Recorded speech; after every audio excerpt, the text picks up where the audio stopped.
अयोध्या की Kumarganj police SOG और समलाश team ने 3 लूट के आरोपियों को गिरफ्तार किया। आरोपियों की पहचान अंकित कुमार पांडे, अरविंद कुमार पांडे और आलोक यादव के रूप में हुई। पुलिस के मुताबिक गिरोह सफ़ेद अपाची मोटरसाइकिल से लूट की वारदात करता था। पीड़ितों में डर पैदा करने के लिए असली तमंचे के साथ नकली पिस्टल का भी इस्तेमाल किया जाता था। कुमारगंज क्षेत्र में 8 और 9 अगस्त को 2 लूट की घटनाओं का खुलासा हुआ। पूछताछ में अमेठी और शुक्ल बाजार थाना क्षेत्र की एक लूट में भी शामिल होने की बात सामने आई। पुलिस ने एक अपाची, 4 मोबाइल फ़ोन, सोने का कान का बाला और 11,170 नकद बरामद किए। इसके अलावा 315 बोर का तमंचा, 4 जिंदा कारतूस, 2 खोखे और नकली पिस्टल भी बरामद हुई। पुलिस ने सीसीटीवी, यस ऐप और अन्य इलेक्ट्रॉनिक साक्ष्यों की मदद से आरोपियों तक पहुंच बनाई। गिरफ्तार आरोपियों में अंकित पांडे का HS नंबर 131A भी दर्ज है।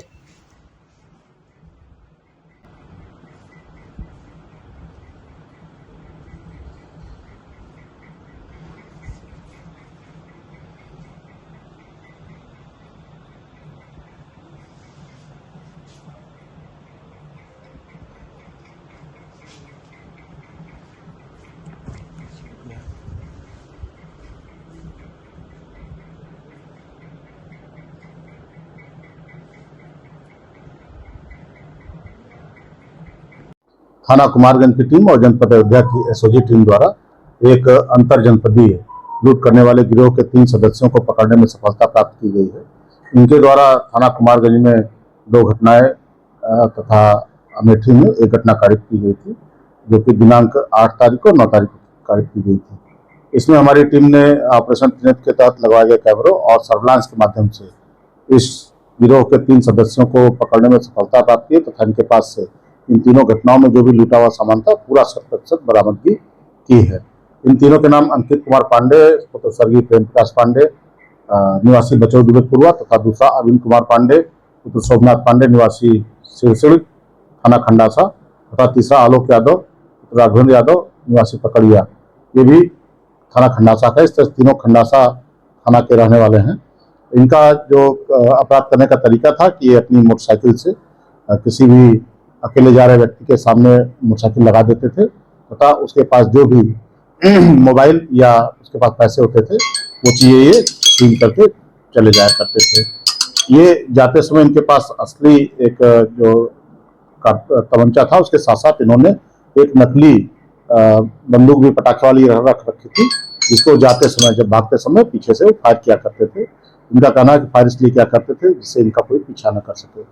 इनके पास से सारी जो लूटी हुई सामग्री है वो बरामद की गई है तथा इस घटना में प्रयुक्त मोटरसाइकिल, 4 मोबाइल फोन और कान का जो एक जगह छीना था वो ईयररिंग, लूटे गए 11,700 रुपए, आधार कार्ड, एक तमंचा, कारतूस और एक नकली बंदूक भी इनके पास से बरामद की गई है।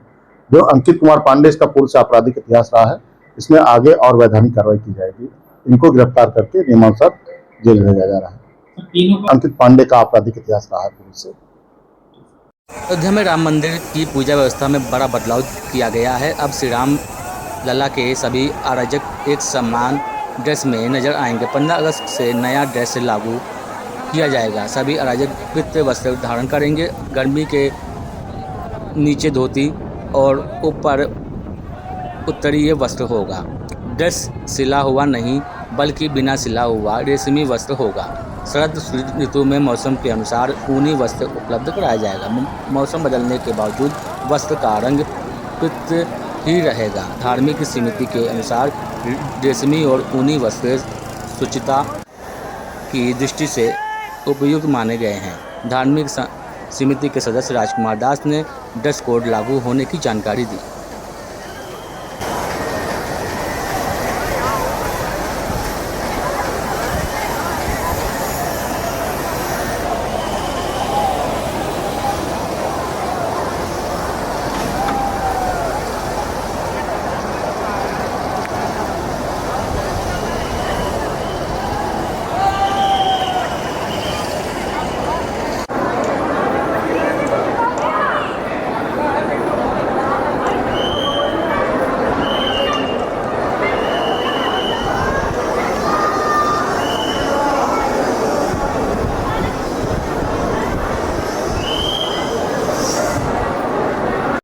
ठाकुर श्री रामलला सरकार की सेवा में जो अर्चक बंधुजन हैं, हमारी संत समिति ने निर्णय लिया है कि वो सूचीबद्ध जो यानी कि सिला हुआ वस्त्र ना हो, ऐसा रेशमी सिल्क का वस्त्र होगा, नीचे धोती और ऊपर उत्तरीय होगा।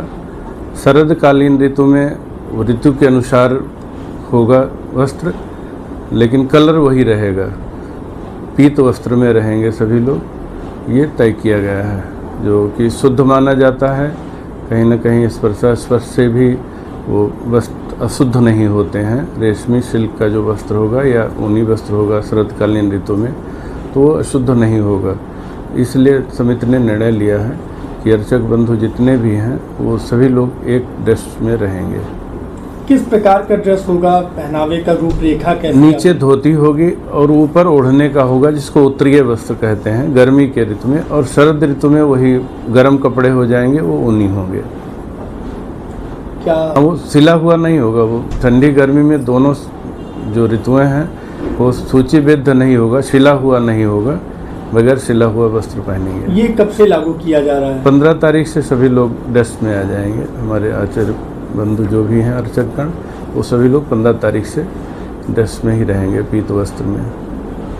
मुख्यमंत्री योगी आदित्यनाथ आज अयोध्या पहुंचे। रामकथा पार्क के हेलीपैड पर हुआ आगमन। हनुमानगढ़ी और राम जन्मभूमि में दर्शन पूजन कर रामलला का आशीर्वाद लिया। रामचंद्र दास परमहंस की महाराज की 23वीं पुण्यतिथि पर दिगंबर अखाड़े में श्रद्धांजलि का कार्यक्रम में शामिल हुए। गौ माता के मुद्दे पर बोले सीएम योगी, कहा गाय सनातन धर्म और भारत की धरोहर है। गौ तस्करी और गौ हत्या रोकने की अपील। प्रदेश में करीब 16 लाख गायों के संरक्षण का दावा। राम जन्मभूमि चढ़ावा चोरी मामले पर विपक्ष पर निशाना साधा। कहा एसआईटी जांच के आधार पर कार्रवाई जारी है। योगी बोले दूध का दूध पानी का पानी होना चाहिए। दोषियों के खिलाफ कार्रवाई का संकल्प दोहराया। राम जन्मभूमि आंदोलन में परमहंस जी के योगदान को याद किया। उनके जीवन को मंदिर निर्माण के लिए समर्पित बताया। संभल और विभाजन का जिक्र कर एकता का संदेश। योगी ने कहा हम बटे थे इसलिए कटे थे। अयोध्या के विकास की सराहना किया। उन्होंने कहा कि आज अयोध्या अपने प्राचीन गौरव के अनुरूप विकसित होकर त्रेता युग की याद दिला रही।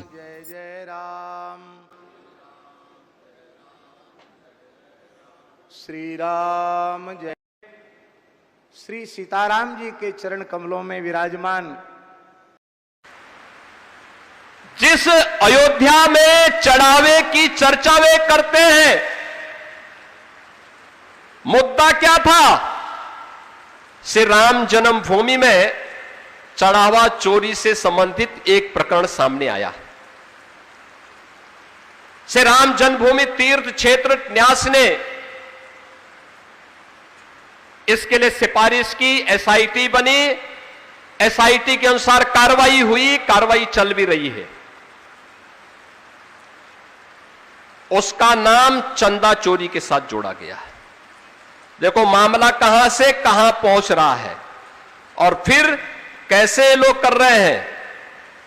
आप मुझे बताइए, क्या राम भक्तों को वह जो अपराधी था उसके खिलाफ कार्रवाई हुई है? दूध का दूध पानी का पानी ये पहले दिन से कह रखा है और उसके अनुरूप इस पे कार्रवाई करने के लिए सरकार भी और तीर्थ क्षेत्र ट्रस्ट भी पूरी तरह कृत संकल्पित है। इसमें कोई संदेह किसी को होना भी नहीं चाहिए, क्योंकि जिन भी संतों ने राम जन्मभूमि आंदोलन में योगदान दिया वे किसी स्वार्थवश नहीं,